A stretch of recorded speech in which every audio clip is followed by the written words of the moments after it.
Imagine a golden vein hidden deep in Australia's red desert, glinting in the sun like a river of dreams. For over a century, this treasure has haunted explorers, prospectors, and dreamers alike. This is the story of Lasseter's Reef, a legendary lost city of gold, said to be so rich it could make anyone a king. But the reef's reality is as elusive as mirages in the Outback. Here is a tale of obsession, danger, and the desert's unforgiving power. One that hooks you at every turn, the spark of a golden dream.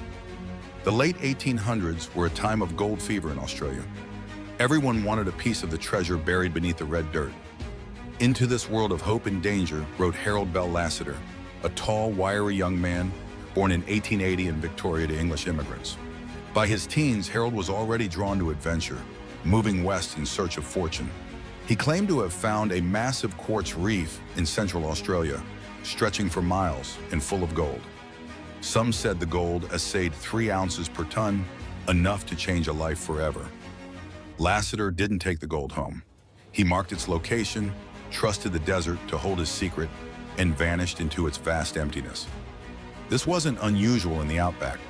Gold could disappear as quickly as it was found, swallowed by sand, sun, and heat. The lure of discovery, though, was irresistible. Lasseter's story tapped into a simple human desire, the hope of finding a fortune where no one else could. Hard times rekindled the dream. By 1929, the world was in crisis. The Great Depression had hit Australia hard. Bread lines stretched through towns, jobs were scarce, and hope was fading. Harold Lasseter, now 49, was living a life of wandering. He had worked as a farmer, a soldier, a sailor, and a prospector. Married with a son, he still chased the dream of gold with a single-minded intensity. Desperate to be heard, Lasseter wrote letters to politicians, mining companies, and anyone who might listen. "I found a reef in Central Australia," he claimed. "It is vast and rich." He even brought samples that tested positive for gold. The Great Expedition. Enter John Bailey, a leader in the Australian Workers' Union, born in 1871.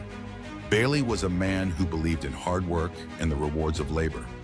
Lasseter's story captured his imagination.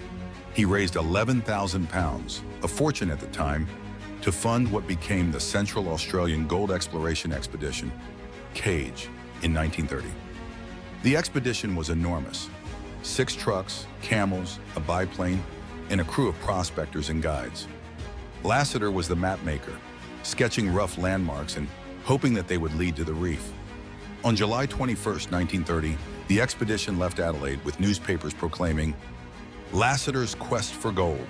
But the desert had its own plans. The Outback does not care about human ambition. The desert's challenge. The expedition quickly ran into trouble. Trucks sank in sand and saltbush, axles broke, and the biplane crashed multiple times. At Mount Leisler, hundreds of kilometers from Lasseter's supposed reef, tensions boiled over. Prospector Fred Blakely demanded answers. Lasseter pointed vaguely to hills and creeks, but the landmarks seemed to move like the desert itself. Doubts crept in. Some records suggested Lasseter had been elsewhere in previous years, fueling suspicion.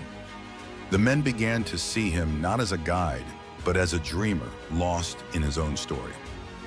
Lasseter's final journey. By December 1930, Lasseter had grown tired. He split from the main group, taking 3 camels, a revolver, and his diary. He wrote, "I've found it, but they won't believe." He journeyed south through the Peterman Ranges, where Aboriginal Dreamtime stories whisper among red cliffs. Water ran out, food spoiled. His feet were cut and bleeding from spiny desert plants. Lasseter eventually collapsed in a small cave near the Hull River, now called Lasseter's Cave. His last diary entry from January 1931 read, "I'd trade the reef for water and bread." Alone and weak, Lasseter died, leaving the desert to guard its secret, discovery and legacy. In March 1931, Bushman Bob Buck found Lasseter's body. The Pintupi locals, cautious and respectful of the land, watched from a distance. Lasseter was buried under branches, and his diary eventually made its way to Alice Springs. The diary contained sketches, notes, and coordinates that led nowhere. Yet the legend had begun. A second expedition, led by geologists, scoured hundreds of square miles, finding quartz but no gold worth mining. The reef that refuses to die. The search for Lasseter's Reef continued for decades. In the 1950s, Hollywood star Errol Flynn tried and failed. In later years, researchers and explorers linked the reef to other gold areas, but nothing matched Lasseter's claims. Documentaries, books, and expeditions kept the legend alive, each attempt adding fuel to the myth rather than finding treasure.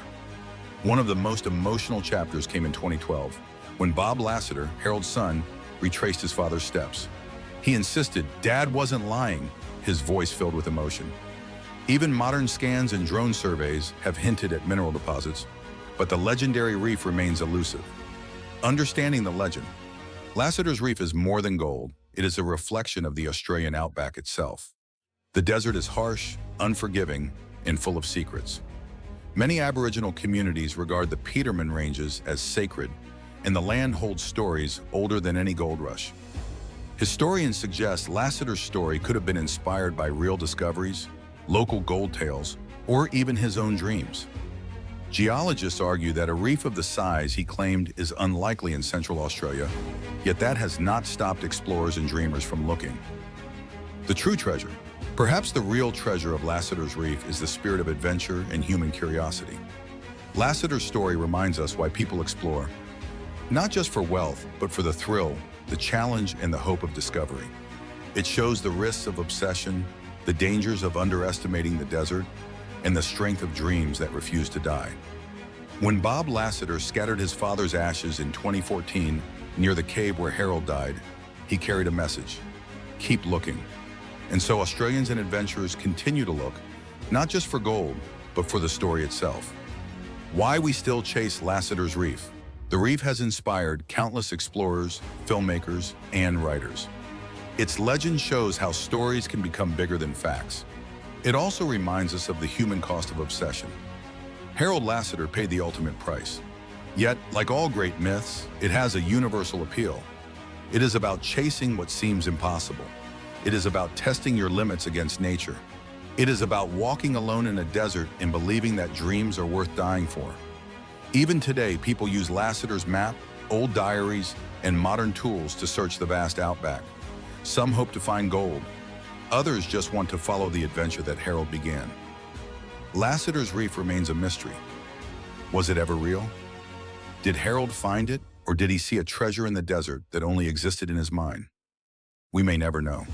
What is clear is that the reef has become more than gold. It is a symbol of human spirit. It reminds us that some dreams are bigger than life itself. Australia's red heart, harsh and beautiful, holds the reef in its silence, daring anyone brave enough to seek it.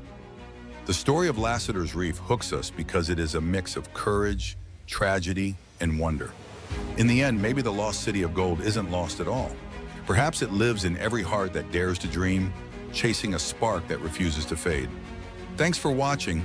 Don't forget to comment and subscribe for more videos you'll love.